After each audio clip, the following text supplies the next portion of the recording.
Thank you, Ashley. Good morning. This meeting of the board is a hybrid physical virtual meeting. I would like to welcome those in the boardroom with me today. Looks like it is a full house, and I really appreciate that. One other thing before we go to the pledge, I would like to let you know that there's a special guest here. My wife has joined us for a board meeting this morning, my wife Elaine. She is, I say understanding is an understatement, but when I told her this job was going to be 3 or 4 years and it's turned into 10, yeah, that explains a lot. If you would, while keeping your microphone muted, please join me in the Pledge of Allegiance.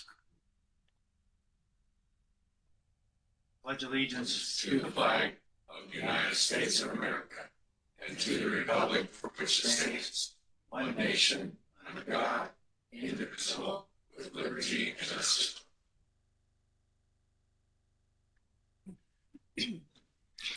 This time, we'll ask the secretary to the board to address a few technical and protocol items.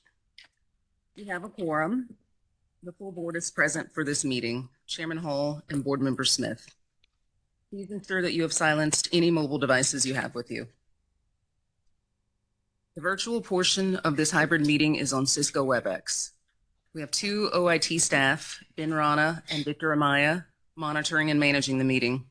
They will be locking this meeting and no new connections will be allowed. OIT will be advancing the slides, so you will hear presenters say, "Next slide." If you lose connectivity in this meeting, please contact Victor Amaya. Lastly, this meeting is being recorded. The video recording of the open portion of this meeting will be posted for public viewing for a limited period of time. Chairman Hall, that concludes the technical and protocol items. We're ready to continue when you are. Thank you, Ashley. If you will read an opening statement on the Government and Sunshine Act. This is an open Farm Credit Administration board meeting under the Government and the Sunshine Act. If anyone raises a subject that may be discussed in closed session as permitted by the Government and the Sunshine Act, Chairman Hall will entertain a motion to close the meeting. We will now review the published meeting agenda. Is there a motion to adopt the agenda as published? Mr. Chairman, I move to adopt the agenda as published. Second the motion. The motion has been made and seconded. Is there any further discussion? If not, the secretary will record the vote on the motion. Mr. Smith? Aye. Chairman Hall? Aye. Motion carries. Next, we will consider whether any portions of the meeting should be closed to the public. The agenda does not include items that we should properly discuss in closed session. I move that the entire meeting remain open. Second the motion. Motion has been made and seconded. Is there any further discussion? If not, the secretary will record the vote on this motion. Mr. Smith? Aye. Chairman Hall? Aye. Motion carries. Please turn to tab 1. The next item on the agenda is approval of the minutes as presented behind tab 1. I move to approve the minutes for the May 8th, 2025 regular board meeting as presented. Second the motion. Motion has been made and seconded. Is there any further discussion on the matter? If not, the secretary will record the vote on the motion. Mr. Smith? Aye. Chairman Hall? Aye. Motion carries. Please turn to tab 2. And at this time, I will ask Rebecca Kaiser of ODAE, Tony Haas of OE to present the quarterly report on economic conditions and system conditions and performance. Good morning, Chairman Hall, Board Member Smith. My name is Rebecca Kaiser, and I'm a senior economist with the Office of Data Analytics and Economics. It's a pleasure to be here this morning. With me is Tony Haas of the Office of Examination. Together, we're here to present the quarterly update on economic and system conditions. Next slide, please. Starting with a quick outline for what I'm going to talk about today, I want to start with some macroeconomic conditions before diving into the tariff situation. Quick update on that before going into livestock markets and margins, as well as crop progress, before finally looking at farm asset price trends before I turn things over to Tony. Next slide, please. Macroeconomic conditions remain pretty favorable currently, but current projections and forecasts for the future do show a potential slowdown ahead or a deterioration in these indicators. Real GDP growth is still forecasted to be positive growth of about 1.5% or 1.7%, depending on what survey you look at. Unemployment is projected to be steady at about 4.2% and then rising slowly over the next couple of quarters. You can see in the graph on the top here, the gray bars are projections that were made earlier this year. And the purple dark bars were projections that are made, later in the year more recently. You can see the deterioration there of those projections, especially as the announcement of tariffs and uncertainty regarding that has been fueling volatility in the economy. Inflation numbers of CPI yesterday, as well as PPI this morning, came in slightly higher than in April, but about aligned with expectations. With that, earlier in the year, the dot plot from the Federal Reserve was showing 2 rate cuts for the rest of 2025. Their next meeting is next week. I don't think that we will see a rate cut next week, considering that inflation is still a little bit higher than the 2% goal, and we are near full employment. With these measures, uncertainty is also increasing. The Federal Open Market Committee back in March released their summary of economic projections, and regarding that, nearly all of those voting participants said that uncertainty on real GDP growth, unemployment rate, as well as PCE inflation was higher than the 20-year average. A lot of that has to do with the tariff situation. Currently, the U.S. reciprocal tariffs are paused through July. There are Chinese trade talks in the works right now, as we see a pause both on the U.S. tariffs and Chinese tariffs. There's also been legal challenges for the U.S. tariffs on the direct authority that was used to make those tariffs.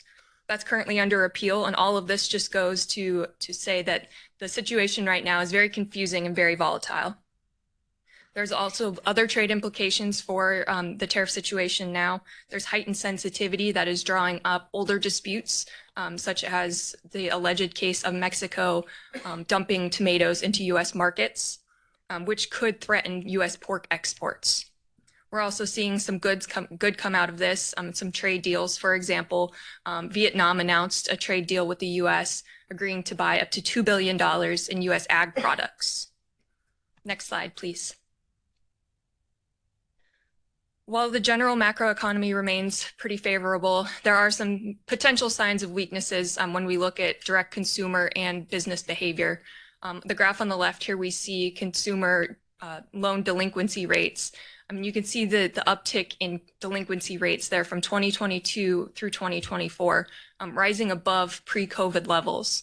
And a lot of that was to do with higher interest rates on these loans, as well as higher inflation. So people were paying more and having to cover that with credit.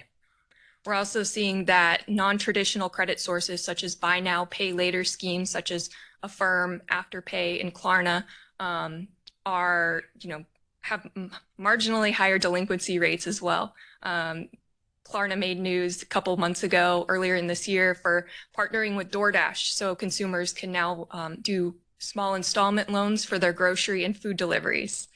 Klarna also recently announced that they have marginally higher delinquency rates, which I think is kind of an interesting point for consumer behavior now that we are financing our food deliveries.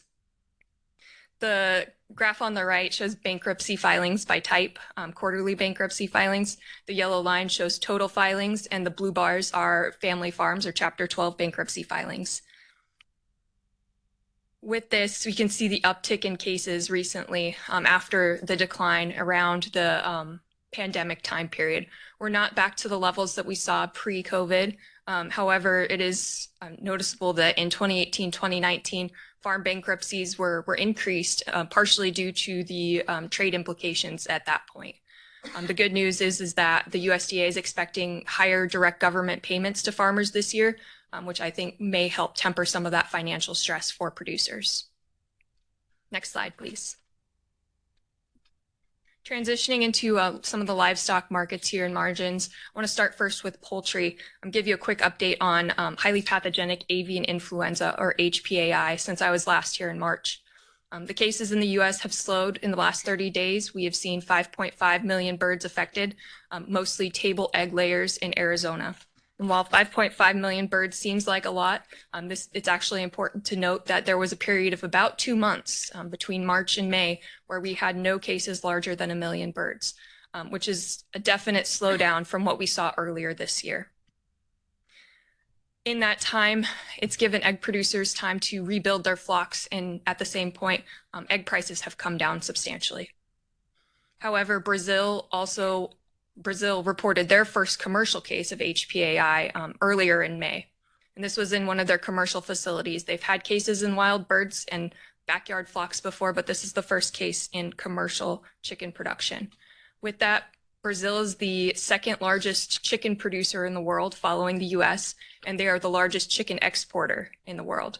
You can see the graph on the right. The blue bars are the Brazilian Brazilian chicken exports, and the darker purple bars are the US chicken exports. Brazilian exports have been increasing over the same time that US chicken exports have been decreasing. With this discovered case of HPAI in Brazil, many of their trading partners have now shut down or closed off imports from Brazil. Two of their largest partners for chicken have completely shut down imports from Brazil. They have countrywide bans. Three of their other top 5 countries have more local or regionalized bans. And with this, I think we may see a potential for U.S. exporters to take advantage and be able to export more to those countries. It's potential that this may be an ongoing issue for Brazil. They're in a 28-day monitoring period ending next week. We'll see if they continue to have HPAI cases in their commercial facilities. A lot of that depends on their biosecurity. Right now, chicken processor profitability in the U.S. is pretty high. They're doing fairly well. It's at the highest level since summer of 2022. And I think that this potential interest in U.S. exports of chicken may put some upward pressure on prices, creating a little bit extra demand there. Next slide, please.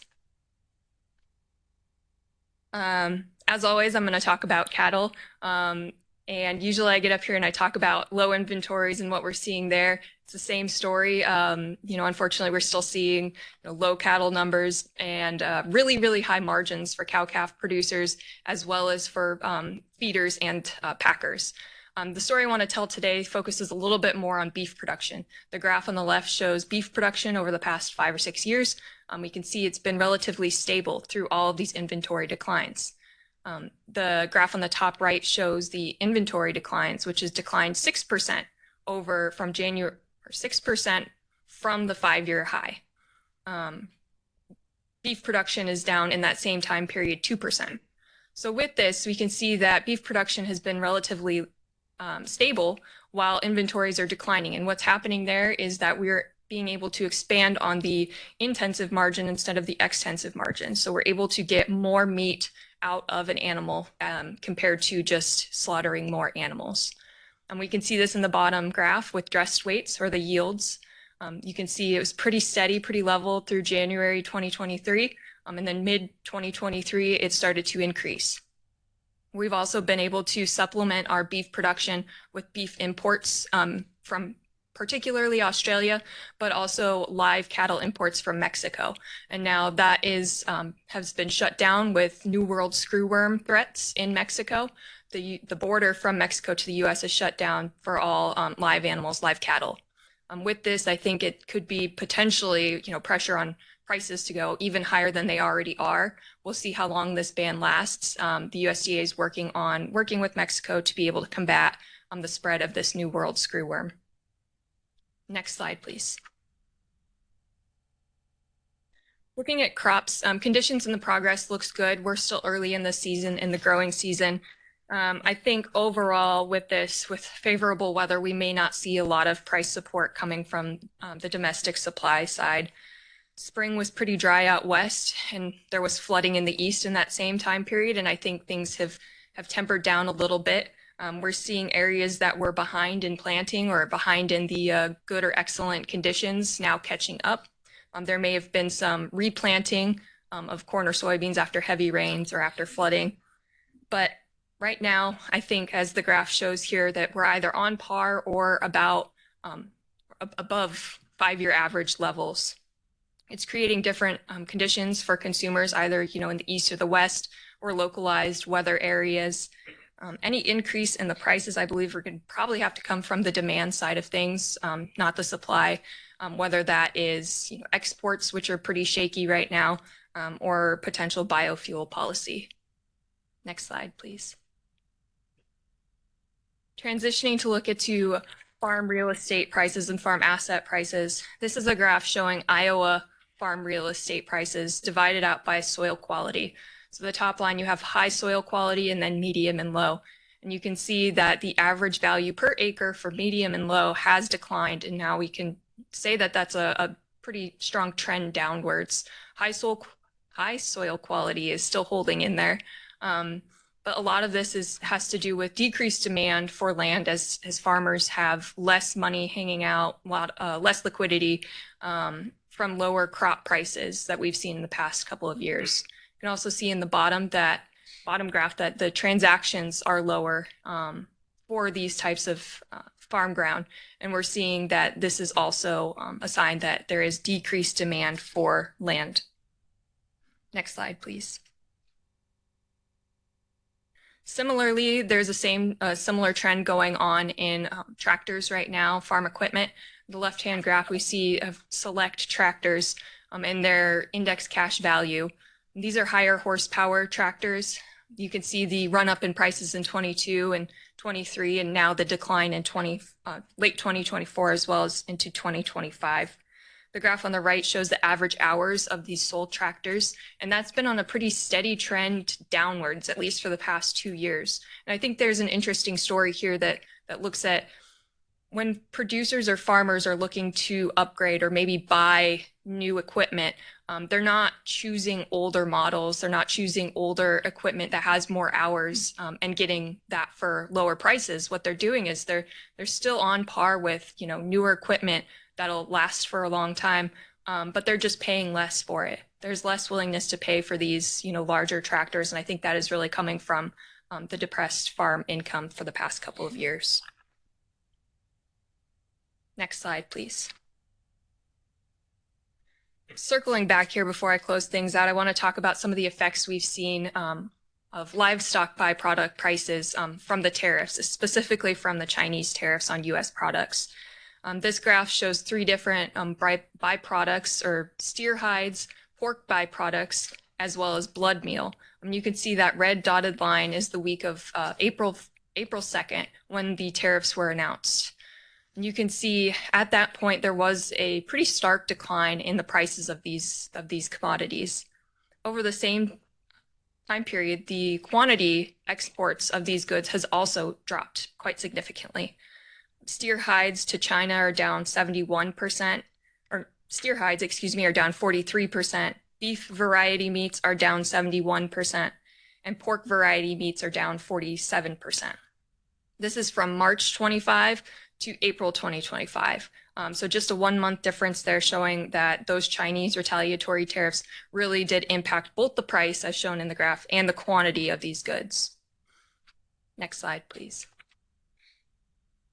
Ending with a pretty interesting graph here as I close out, I want to talk about consumer and farm producer sentiment. You can see at the left-hand side of the graph, they tracked pretty closely for a while. And then as we get further towards the right-hand side of the graph, they diverge. At this point, consumer sentiment has been declining, and a lot of that is due to worries about personal finances, potentially stagnant incomes, as well as pass-through of tariffs and how that's going to affect their budgets. On the other hand, farm producer sentiment, as shown in the Purdue Ag Barometer, has been increasing pretty steadily since late last year. A lot of this is optimism after the election for tax and regulatory environment, as well as optimism about ag exports. A lot of the farmers surveyed thought that the tariffs would long-term benefit U.S. ag and ag export markets.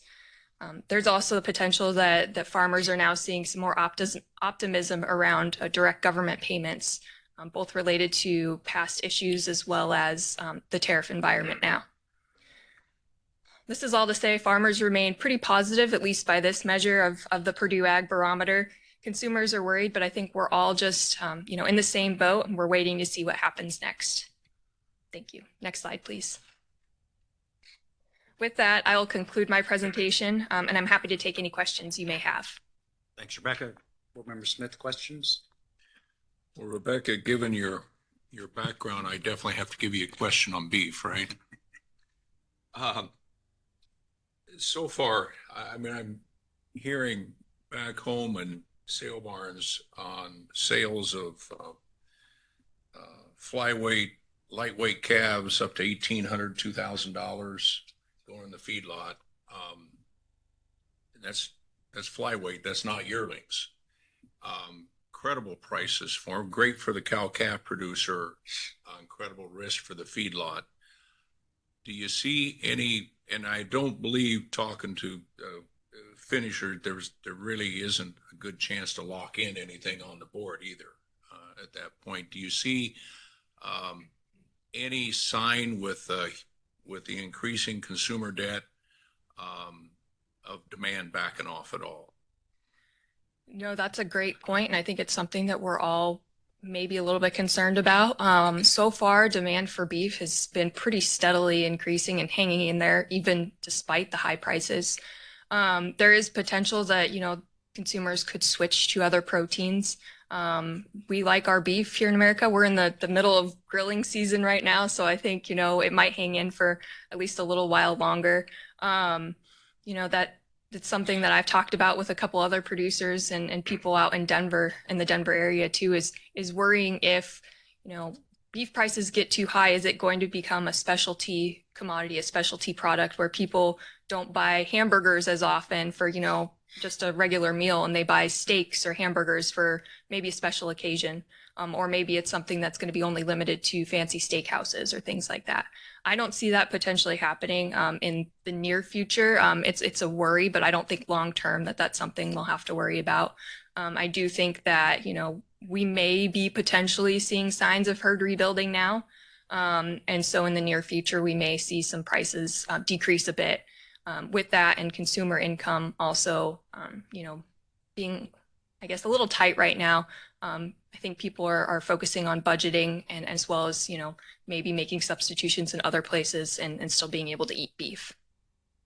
It's amazing to me to pay now $14 or $15 for a fast food burger, but those places like Five Guys, for instance, happens to be my favorite, but they're going great guns. You're waiting in line to place your order. And so demand doesn't seem to be backing off at all. They've kind of redone the product and to great consumer interest there. So I'll move into another area maybe you don't have as strong a background on, but it'd be crop production, crop prices, which we are concerned about.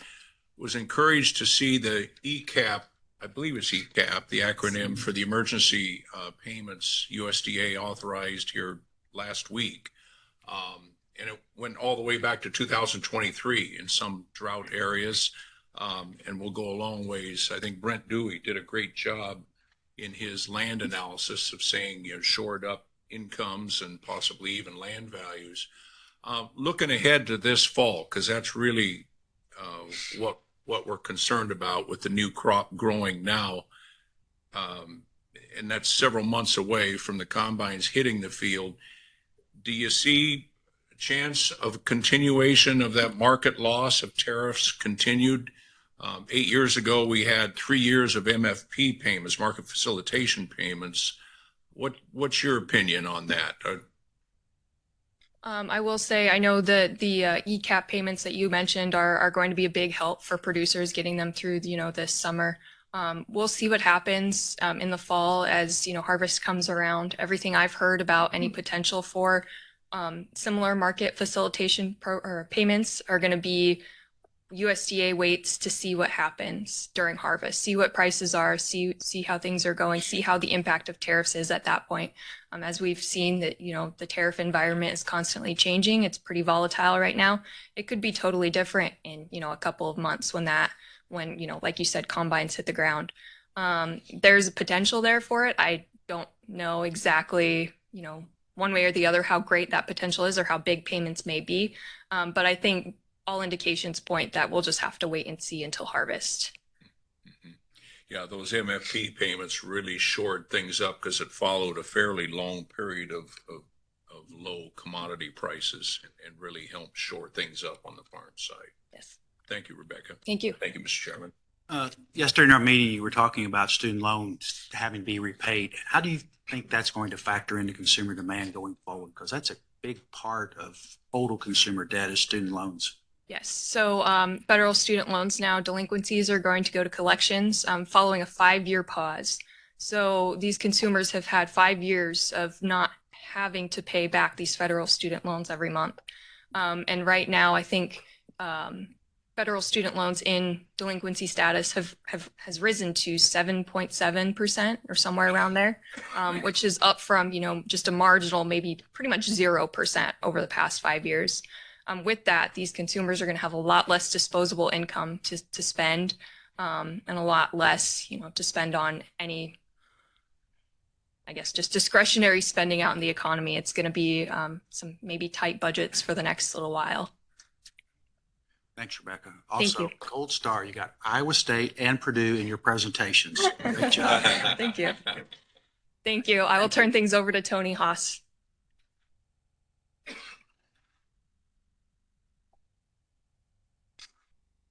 Good morning, Chairman Hall, Board Member Smith. Today, I will provide an update on the financial condition and performance of the Farm Credit System as of March 31st, 2025. Overall, the system reported sound financial results for the first quarter of 2025. The system's loan portfolio continued to perform well, although credit risk measures were higher. Earnings were steady compared to a year ago, but provisions for credit losses were up. System capital continued to increase, and finally, composite FERS ratings continue to reflect the strength of the financial position of the system. Next slide. First, I will focus on system growth. As of March 31, 2025, system assets totaled just over $548 billion. That was up 0.8% for the quarter and up 8.7% year over year. System loans totaled just under $433 billion, and that was up 0.9% for the quarter and 8% year over year. The chart on the left shows quarterly portfolio growth going back to quarter 1, 2022. And for 2025, seasonal factors were the primary influence of loan growth for the quarter, and overall first quarter growth was consistent with the past several years. Another noticeable part of the chart is that much of the portfolio's overall growth occurs in the fourth quarter. The chart to the right illustrates system loan growth in the major loan categories for the past 3 years. Collectively, these loan categories represent just over 95% of the system portfolio. The seasonality of loan growth is most noticeable in the decline in production and intermediate loans, which reflects the impact of paydowns, and that's primarily on operating loans. For agribusiness, about 2/3 of the growth was in loans to cooperatives and was related to higher seasonal lending at grain and farm supply cooperatives. For rural infrastructure lending, over 60% of the loan growth was in the power segment, which is the largest of the 3 rural infrastructure categories. Next slide, please. So the next 2 slides that I'll cover focus on system loan quality. And while portfolio credit quality remains sound, credit risk measures continued to trend higher in the first quarter. As of March 2025, non-performing assets totaled $4.1 billion, and that was up from $2.2 billion at March of 2024. Non-performing assets as a percentage of loans outstanding and other property owned increased to 0.96%, and that was up from 0.56% a year prior. Non-accruals, which account for just under 90% of non-performing assets, increased to $3.7 billion as compared to $1.8 billion a year ago. The increase in non-accruals was primarily related to credit quality deterioration impacting a limited number of borrowers in certain stressed sectors, including hogs, tree nuts, and farm-related business services. As the chart to the right shows, non-accruals as a percentage of loans outstanding increased significantly for both production and intermediate loans and agribusiness loans, and to a lesser extent, real estate mortgage loans. Agribusiness loans had the highest volume and percentage increase in non-accruals from March 2024 to March 2025. Overall, 45% of non-accrual loans were current as to principal and interest as of March 2025, as compared to 52% at year-end 2024 and 47% at March 2024. Next slide, please. Credit risk ratings are another way the system evaluates the inherent strengths, weaknesses, and credit risk for a particular loan. And the chart on this slide shows the percentage of loans within the portfolio classified less than acceptable by major loan category. As the chart indicates, the percentage of less than acceptable loans increased for all loan categories except rural infrastructure. At the portfolio level, less than acceptable loans as a percentage of loans outstanding equaled 5.7%, and that increased from 4.4% the year prior. Both production and intermediate loans and agribusiness loans had less than acceptable loans of greater than 8%. Those were the highest categories. Loan delinquencies, which are accruing loans 30 days or more past due, were 0.55% of total accruing loans compared to 0.36% at year-end and 0.48% at March of 2024. Next slide, please. Overall, the system reported sound financial results in the first quarter of 2025. As the chart to the left shows, system earnings were largely unchanged compared to the first quarter of 2024.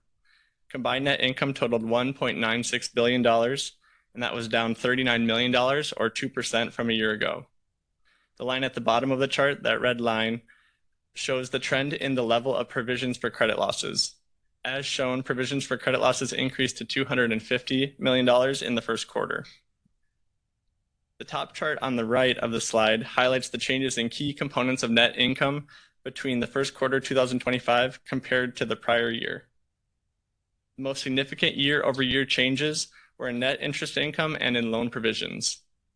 Although net interest income was up $161 million compared to a year ago, the $210 million increase in provisions for credit losses more than offset the increase in net interest income. And the chart below that focuses on net interest spread and net interest margin. Net interest spread declined 2 basis points in the first quarter to 1.84%, and that was largely caused by loan spread compression due to competitive market forces. Net interest margin declined 6 basis points in the first quarter to 2.35%, and that reflects a decline in net interest spread and a 4 basis point decrease in income earned on assets funded by non-interest sources, which is primarily capital. Next slide, please. So this next slide focuses on system capital. In the first quarter, the system continued to maintain sound capital levels, with earnings continuing to support capital growth. As of March 31, 2025, system capital totaled $80.6 billion, up $5.9 billion or 8% year over year. The system's capital to assets ratio decreased just slightly to 14.7% from 14.8% the prior year. With respect to regulatory capital ratios, all system banks and associations remained well above regulatory requirements. As part of the examination process, key quantitative measures are evaluated against 3 established benchmark ranges. Values that fall into the benchmark 1 range are considered the strongest. The chart on the right of this slide provides a comparison of the percentage of institutions within each benchmark range for 4 different capital measures in the first quarter of 2022 compared to the first quarter of 2025. As shown in 2025, for each capital measure, a greater percentage of institutions are now in the benchmark 2 range. The largest changes have been in the total regulatory capital benchmark and in the percent adverse to total regulatory capital benchmarks. However, this is to be expected given the risk environment for agricultural producers has intensified over the past several years, and in 2022, credit quality was very high, reflecting in part strong U.S. net farm income at the time. It is also important to note credit risk evaluation and capital management and adequacy activities are conducted at an institutional level. The Office of Examination's risk-based examination approach directs a greater focus and engagement by OE staff to those institutions experiencing higher stress. Overall, system institutions do have considerable risk-bearing capacity. Total capital and the allowance for credit losses represented 19.1% of system loans as compared to 19.6% of loans in March of 2022. Next slide, please. For an individual institution, the composite FERS rating represents an overall assessment of the safety and soundness of that institution. The chart on this slide provides a snapshot of the combined composite FERS ratings for all Farm Credit System banks and associations. Overall, composite FERS ratings for the first quarter continue to reflect the system's strong financial position. Collectively, over 96% of banks and associations currently have a composite rating of 1 or 2. 2 institutions had a composite rating of 3 or worse, and that was unchanged from year-end 2024. In total, about 4% of system assets are held by institutions rated 3 or worse. Next slide, please. Agricultural producers and system institutions have faced a challenging environment in 2025, and we are monitoring related risks. An uncertain growth outlook for both the U.S. and world economies and greater market volatility presented substantial challenges for agriculture. Grain producers continue to face considerable margin compression with elevated production costs and low prices limiting returns. Other commodity segments like tree nuts, hogs, and certain farm-related businesses remain under stress as these sectors face higher non-feed production costs and uncertain demand levels. Lower returns and elevated interest rates continue to have important implications for farmland and collateral valuations. And finally, there are a number of other factors that could also significantly affect agricultural producers and the farm economy, including foreign trade policies, changes in government programs supporting agriculture, and possible farm bill changes. This more challenging environment for borrowers is likely to be reflected in system credit quality going forward. Fortunately, the system is financially sound and institutions are well positioned to meet borrower funding and liquidity needs. Next slide, please. So that concludes my part of today's presentation. Chairman Hall, Board Member Smith, I want to thank you for your time and attention today, and now I'd be happy to answer any questions that you have. Thank you, Tony. Questions for Tony? Sure, just one, Tony, maybe going back to slide 21 on loan growth. I thought it was interesting. Of course, mortgage loan growth you'd expect. You have a lot of mortgages locked in at low interest rates, and you're not going to see a lot of refi, a lot of churning of that normally, and the land activity has generally been slow. But I was surprised to see that given that credit quality has deteriorated again slightly, third year of deterioration, you would expect to see production intermediate loans to go up. Normally, cash flow problems, liquidity problems, you see higher production loans, and yet it was down 6.1% again. Any thoughts on that at all? So I don't have specific thoughts on why the change is a little bit higher this year than last year. The decline is mostly marked by the seasonality of the change that we're showing from quarter to quarter. But outside of that, I'm uncertain as to why that would have gone down still. Okay, and maybe people would get a little more conservative too, paying down debt, which would be good. Okay, thank you, Mr. Chairman. Oh, you're welcome. I don't have any questions, Tony. I appreciate your presentation. Right. Thank you. Thank you. And if there are no further questions, I'm going to ask everyone to turn to tab 3. This time I'll ask Brandon Arnold and Tiffany West of OE to present the semi-annual report on OE operations. This is an information item. Brandon? Thank you. Good morning, Chairman Hall and Board Member Smith. I'm Brandon Arnold, a supervisory examiner in the Association Examination Division, and I'm here today with my colleague Tiffany West, a supervisory examiner from the Exam Guidance Division, and we're both from the Office of Examination located here in McLean. Next slide, please. We're here today to present the semi-annual report on the Office of Examination Operations for the first half of fiscal year 2025. Much of today's presentation will focus on the results of activities related to OE's operating plan objectives, including risk supervision and examination activities, the system's fulfillment of its public mission, OE's operational efficiency and effectiveness, and human capital planning. And we also provide an update on OE's actual expenditures compared to budget for the first half of the fiscal year. Next slide, please.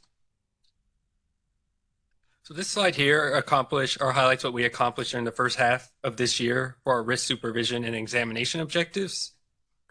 For example, we conducted on-site examination and oversight activities at 3 funding banks, 32 associations, and 4 other entities. We also issued 22 reports of examination, 15 interim activity letters, and 39 FERS letters.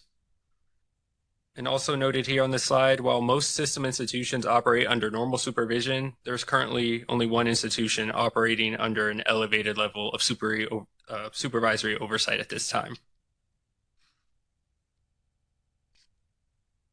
In addition to oversight and examination activities, other related efforts included issuing examination guidance, and that was both internally to staff and externally to system institutions.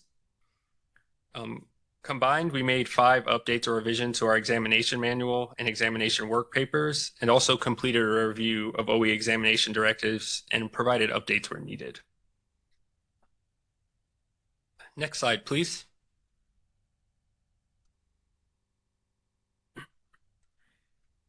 In addition to the activities at individual system institutions, there are other significant strategies and initiatives which are included as part of OE's National Oversight Plan.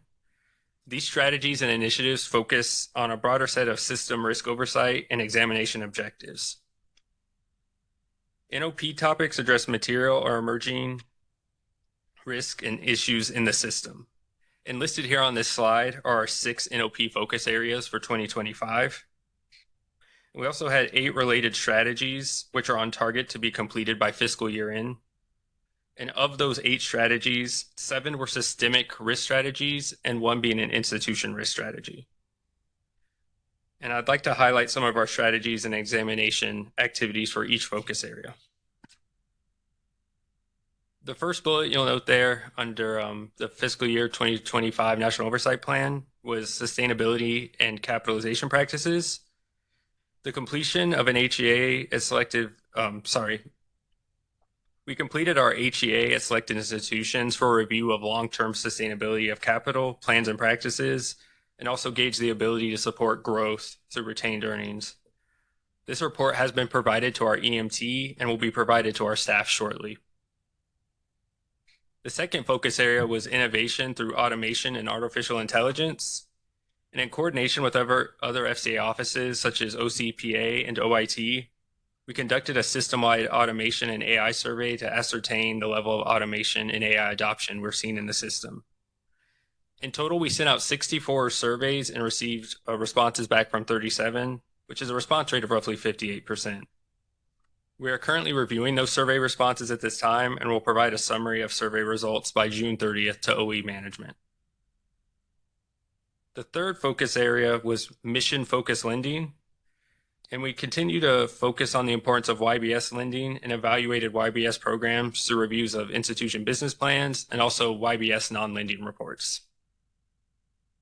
During summer loan examination, we increased our focus on evaluating the eligibility and scope of lending guidance, including criteria and documentation expectations. We also conducted transaction testing at some institutions to evaluate a sample of loans close to urban population centers to gauge their eligibility. The fourth focus area was sound governance. We didn't require any specific exam activities related to this area. However, we did enhance guidance to examiners to use risk-based examination processes to identify areas central to maintaining strong governance. This included areas such as succession planning, director elections, and standards of conduct. The fifth focus area is credit and collateral risk exposure, and we had 3 activities related to this topic. On the first, we identified sponsored equity and leverage lending transactions in the system and examined on a risk-based basis. We added these transactions to our regularly scheduled loan reviews and continue to monitor results for risk trends in the system. We also worked with ODAE and developed a new Power BI report examiners can use to identify exposures to borrowers operating in stressed industries or segments that pose unique risk characteristics. Additionally, we also collaborated with ODAE and developed a reporting tool to identify land in transition exposures, and examiners received training on this tool during the April training conference, and we've also provided additional staff training during some of our field office meetings. The sixth and final focus area was cyber risk management. We began a cyber risk management HEA work, and we'll be completing the activities over the next several months. When complete, results from the HEA activity will be provided to the EMT and OE staff. Next slide, please.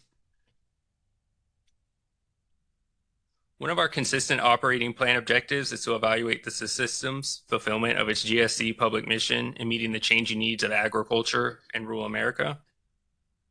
Our ongoing oversight and examination activities regularly address compliance with a variety of mission-related areas. In addition to these ongoing activities, we focused on compliance with the new YBS rule during our statutory compliance based examinations and YBS ratings and data. Our YBS strategies included continuing to collaborate with ORP, ODAE, and OIT on several items. This included developing an internal and external YBS FAQ.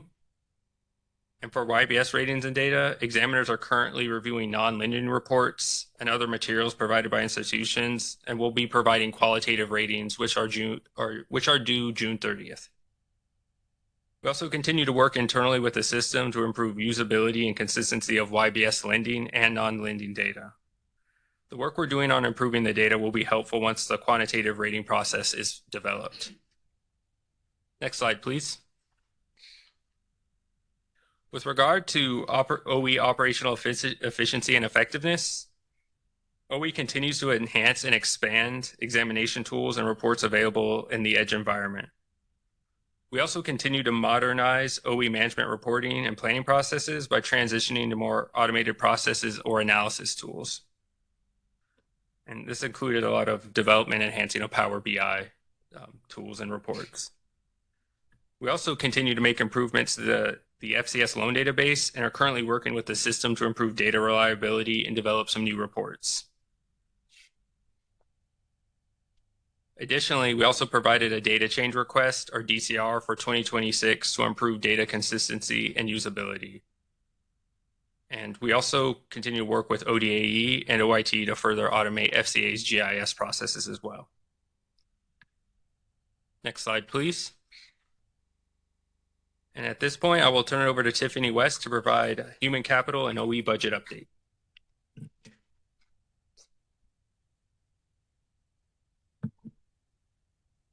Good morning, Chairman Hall and Board Member Smith. My name is Tiffany West. I am a supervisory examiner in OE's office examination guidance division. Still getting used to that. And today I'm going to go over updates on our human capital and our OE budget. So starting with the first slide, it's a human capital update. We will not be meeting hiring and retention targets for fiscal year 2025. This is largely due to the impact of the Deferred Resignation Program, or DRP, and the hiring freeze. We lost 15 staff due to the DRP, and we are projecting an attrition rate of 12% through fiscal year end 2025. This projected attrition is above what we experienced in fiscal year 2024, which is 8%, and above the 9% that we had planned for fiscal year 2025. We only onboarded 9 associate examiners of our initially hired 14, and we are also not able to complete all of our planned mid-career hiring for fiscal year 2025. We are on target to complete strategies related to training, development, and knowledge transfer. For example, we continue to offer rotational assignments, temporary assignments, advanced post-commission training, and also conduct training at OE managers meetings, field office staff meetings, and we conducted an OE-wide training event in April. Next slide, please. We have a long-term goal for total OE staff to be around 190 to 195, with commissioned examiners representing 100 of those spots. We project to remain below our optimal target for total examination staff and commissioned examiners as of the end of this fiscal year. Again, this is due to the impacts of the Deferred Resignation Program and the hiring freeze. With respect to looking at planned staff compared to actual staff, there are 2 charts here. The chart on the left of the slide shows total OE staff, and the chart on the right focuses on commissioned examiners. I'll start with going over the information on the left side of the screen. So for total OE staff, we began fiscal year 2025 with 186 staff on board, which was 3 less than we had planned. And at fiscal year end, we anticipate that the 23 attritions and 15 hires will bring us to 178 staff on board, which is 11 less staff than planned and about 12 to 17 less than our optimal target of 190 to 195. This variance, again, is due to a combination of starting with a fewer staff than we had planned, but also more attritions and retirements and fewer hirings than planned. To give you some detail on the total 23 number for the attritions, again, 15 of the staff are staff that accepted the DRP, 5 were retirements, and 3 were other general attritions. Moving to the right, the chart on the right, which focuses on commissioned examiners, we're projecting to end the year 5 below what we had planned, so ending with 84 commissioned examiners. This is due to the same factors that I discussed, the deferred resignation program and the hiring freeze. For our commissioned staff, we do expect to have 11 attritions, which is offset by the newly commissioned examiners for fiscal year 2025, which was 11 as well. But again, we are below our short-term goal, which is here, but our long-term goal, which again was 100. Next slide, please. Our budget results. So our actual expenses were in line with our adjusted budget. And as you can see on the chart on the left, we used about 48% of our budget as of March 31st, 2025, so halfway through the fiscal year. The table on the right shows information on our FTEs, and you'll see that our projected FTEs for September 30th is above our budgeted FTEs. This is due to the impacts of the deferred resignation program. When budgeting, we initially anticipated some attrition and retirements. We anticipated those to occur earlier in the fiscal year. Those individuals who participated in the DRP will not be rolling off of the budget until after September 30th. So that impacts the way these numbers look right now. And then on October 1st, those individuals will no longer be included in the budget. Next slide, please. So to conclude, as my colleague Brandon discussed, we effectively conducted examination and oversight activities through the first half of fiscal year 2025, and we are on target to complete our fiscal year 2025 operating plan objectives. We continue to focus on ensuring that OE has highly skilled and trained staff to accomplish our mission, and we have had to reduce our work scope some due to reduced staff numbers, but we continue to focus on actively managing our budget under the continuing resolution. And at this time, Brandon and I appreciate your attention and us being able to provide this update to you, and we're happy to answer any questions that you might have about either of our sections. Thank you. Board Member Smith? Well, first of all, big thanks to OE staff for adapting to the current human resource challenges and still delivering our mission of safety and soundness on your examination schedule. Going back on public mission on YBS, we're on a little over 16 months now on the adoption of the new YBS rule. How would you describe the system adoption and compliance to the new rule at this point? I would say certainly seen a lot of guidance updated to address the new reg. We're still, I'd like to wait till the quarter end to roll up some of the qualitative data. Our examiners, I think the last year it rolled out was new to us. So we did a lot of collaboration internally as OE and kind of level set and expectations on how to assign, especially the qualitative ratings. Mm-hmm. But I think system-wide adoption has been, I'm cautious to say good overall, but I think would really, I think once we roll up in June 30th, that'll give us a better perspective of where they're at, especially with more of those qualitative areas. Okay, and that qualitative is due June 30th, right? Yes, sir. Okay, that's coming up then. Look forward to that. Thank you. Thank you, Mr. Chairman. All right. You're welcome. I'll kind of follow up on comments there, but Tiffany telling us sort of the challenge we faced on budget, and we're operating under continuing resolution, losing people at a critical time. And Brandon highlighted how many examinations actually had to take place. The point is, takeaway is, even with those challenges, we've got to get the job done. And credit goes to OE leadership and everybody within the OE team to make sure that those exams get done on time and make sure they are done sufficiently. So thank you all very much. Thank you. Thank you. Thank you. So if there are no further questions, we're going to turn to the adjournment tab, and I'll ask if there is a motion to adjourn the meeting. Mr. Chairman, I move that we adjourn the meeting. I second the motion. The motion has been made and seconded. Is there any further discussion? If not, the secretary will record the vote on the motion. Mr. Smith, Aye. Chairman Hall. Aye. Motion carries and the meeting is adjourned.